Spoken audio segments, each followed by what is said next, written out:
Hey, this is Tracy with Color Me This. We're on episode 120. I'm on my 3-day break to play computer games with my husband. Actually, one particular computer game. A new version of it came out, and he asked for me to take time off of doing my daily color.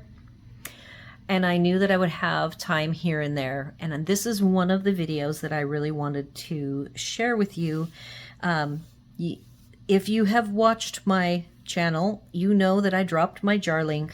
It fell actually from a counter height table onto the tile floor. And when that happened, it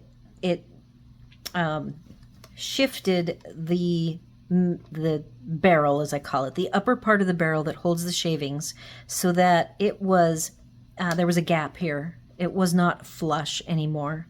And when it was not flush anymore, I could not get it to work. So I originally gave it to Hub.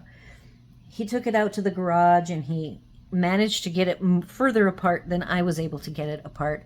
But he said he could not figure out how to put it back together.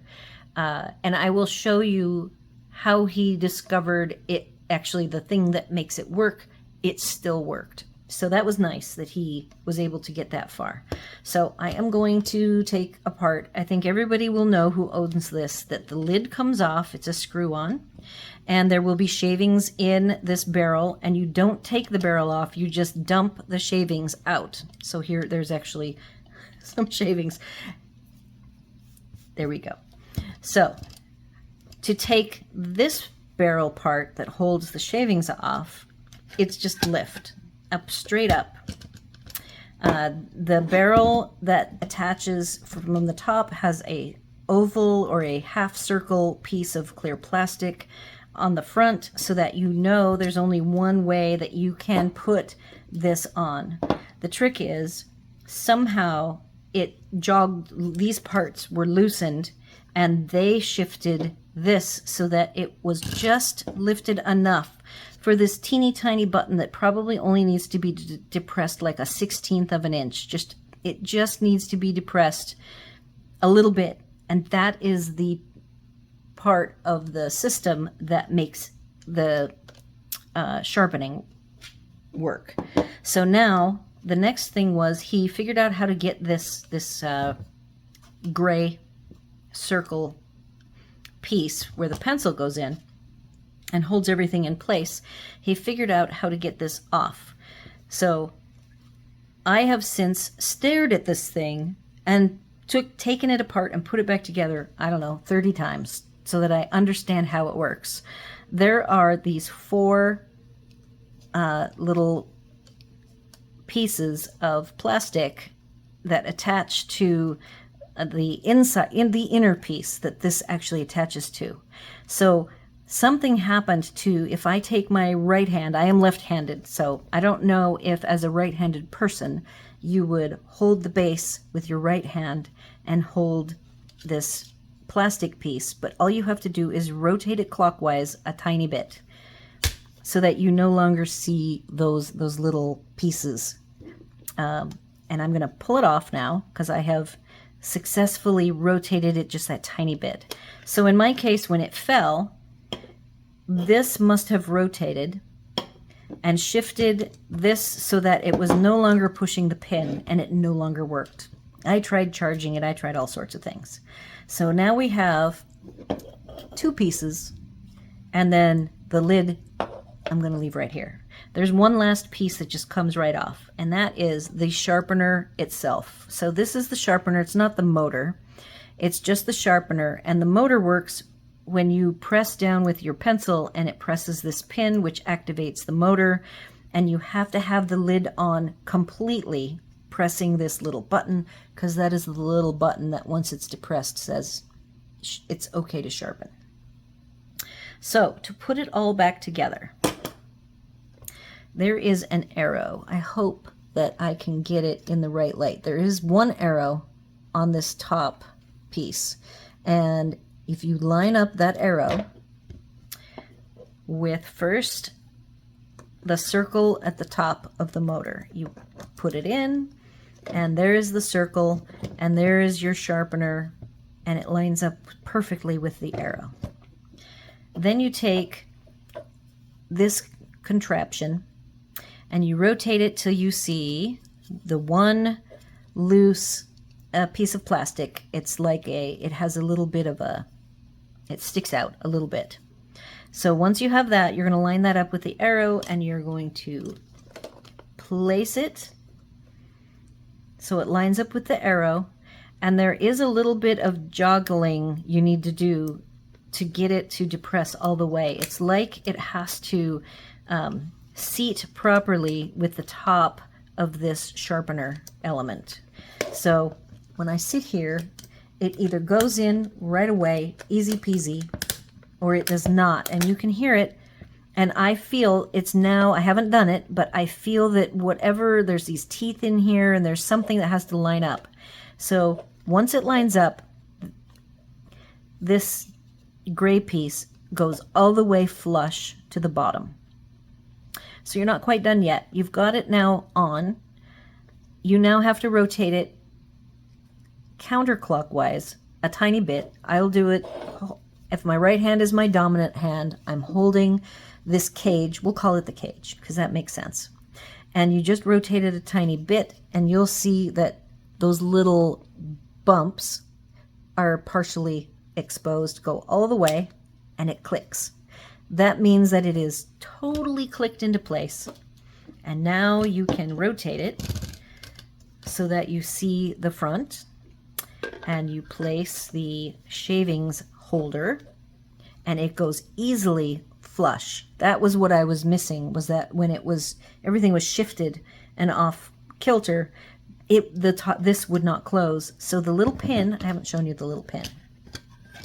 So there is, on the inside of the circle, this little tiny pin that's just 1/16.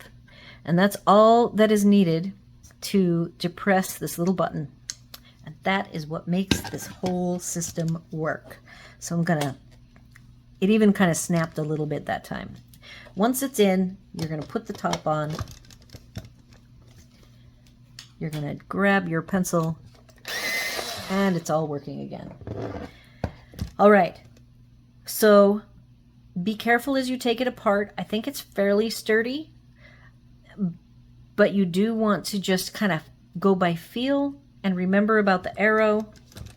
I hope that I have made this clear as mud for you, maybe less mud and more clear. So when it's all together, the cage, the gray cage, blocks you from being able to see the arrow. But I think I know that the arrow is right here because I'm looking at where the sharpener inside is facing, and I'm facing it toward me. So to take it apart, one more try. I'm going to shift this clockwise. It has been shifted. I now will be able to lift it up all the way off. This just sits on the pin. Here's my arrow. I've made sure that this little silver dot, which is probably the pin that holds the sharpener in place, and I line that up. Then I take the cage, as we've been calling it, and I line up, there's only one of these little metal keepers, metal plastic keepers. I'm going to line it up with the arrow, and it will either, if something is a little bit off kilter, you have to kind of jiggle it in place.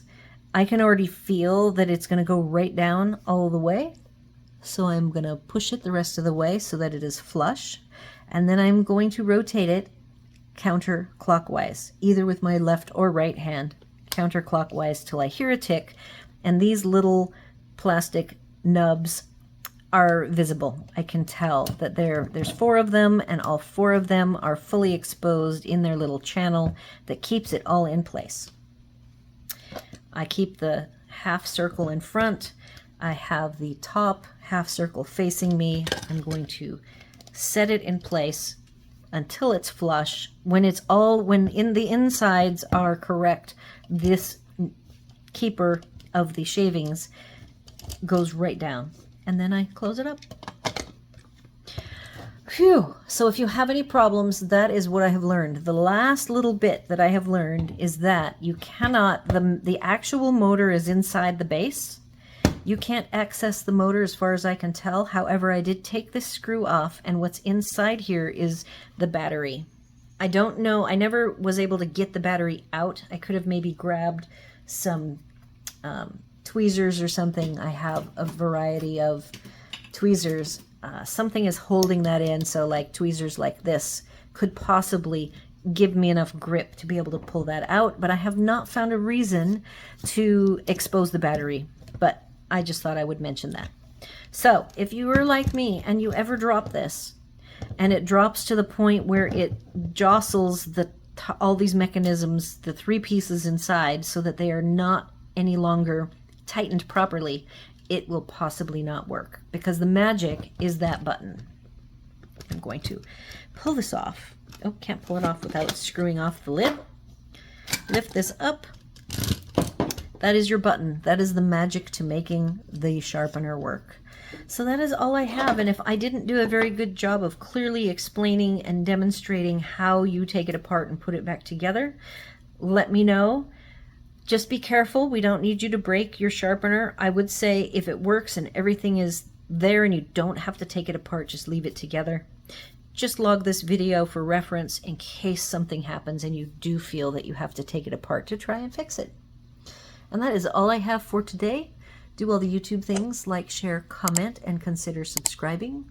And I have one more video I might get time to film and post, so I may see you then. If not, I will see you Monday for the daily color in the Small Victories coloring book.